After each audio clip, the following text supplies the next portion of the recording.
The war in Ukraine is turning more dangerous, and it's no longer confined to Ukrainian territory.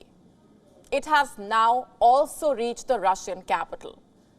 In fact, earlier this morning, there was a large-scale drone attack on Moscow. It caused minor damage to several residential buildings. Remember, this is the second such attack on the Russian capital. A few weeks back, Ukraine allegedly sent drones over the Kremlin, and a few weeks on, there has been another drone attack. The images are striking. They show damaged buildings in the affluent southwestern part of Moscow. Reports say one drone landed near the city center, the other crashed close to a popular park. And the visuals also show broken windows and a blackened facade as anxious residents try to call their loved ones on their cell phones. I'm glad, of course, that it didn't hit our house, but it was quite close by. Well, it's logical. It's to be expected. That's all I can say. I live on the second floor of the building across the street, building number 32. In the morning around 4:15 a.m., I had a look already. There was a deafening bang, as if a huge bolt of lightning had struck somewhere near. I thought this was caused by an air defense system going off because I live in the area where that can happen. I know how it sounds. I came out to have a look. There were lots of emergency services on site, and you could see that the top of the building was damaged. Turns out, it was not the air defenses. This meant it was something more serious. Something more interesting.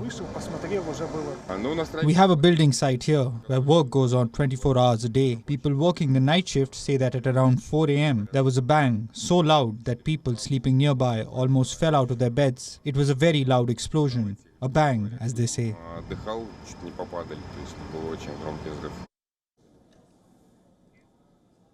And this is unprecedented, by the way. It marks a new inflection point in this conflict and a major psychological blow to the Kremlin. Remember, when the war started last year, the Kremlin had said that the conflict would never threaten the lives of ordinary Russians. And guess what? Now it is. According to Moscow's mayor, Sergei Sobyanin, at least 2 people were injured in the attack. He says there were a total of 8 drones and all 8 were taken down. If they had not been intercepted, the damage would have been much more severe. Nonetheless, the fact that the drones reached the Russian capital is in itself a serious escalation, so much so that the Russian Defense Ministry is calling this a terror attack. Let me just quote the exact statement for you. This morning, the Kiev regime launched a terrorist drone attack on targets in the city of Moscow. 3 of them were suppressed by electronic warfare, lost control, and deviated from their intended targets. Another 5 drones were shot down by the surface-to-air missile system in the Moscow region. This was Moscow's side of the story, of course. What about the Ukrainian side? What are they saying? Well, they are feigning ignorance and they have denied carrying out the strikes. They say they have no idea who was behind this.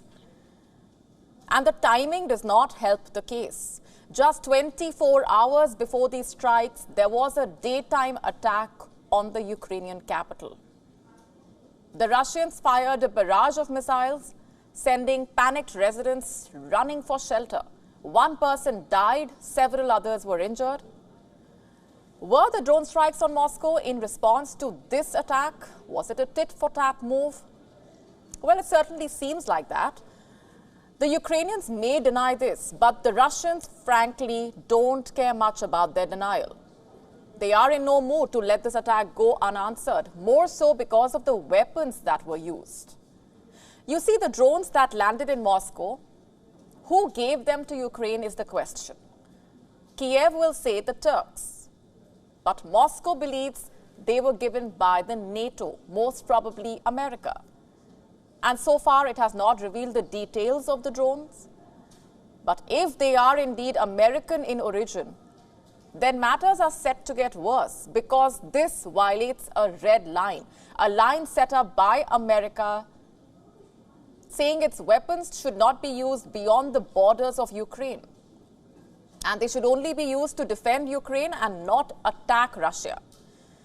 But this line has now gone for a toss, it seems. For the Russians, this is equivalent to America becoming an effective party in this war, something they have warned against on multiple occasions. And they are mighty upset. Have a look at the statement that the Russian defense minister made. Speaking to reporters about this attack, he took direct aim at the NATO, saying that NATO weapons are being used to perpetuate terror in Russia. You have to watch this. Military support to Ukraine merely drags military activities out further, but cannot affect the outcome of the special military operations. Using NATO weapons, those in power in Kyiv continue to carry out strikes against social facilities and perpetrate terrorist acts against Russian civilians. Our military forces are firm in their response to the actions of the Ukrainian militants.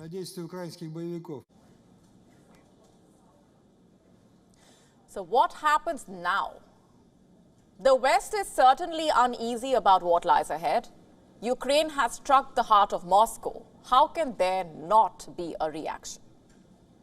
WION now available in your country. Download the app now. Get all the updates on the move.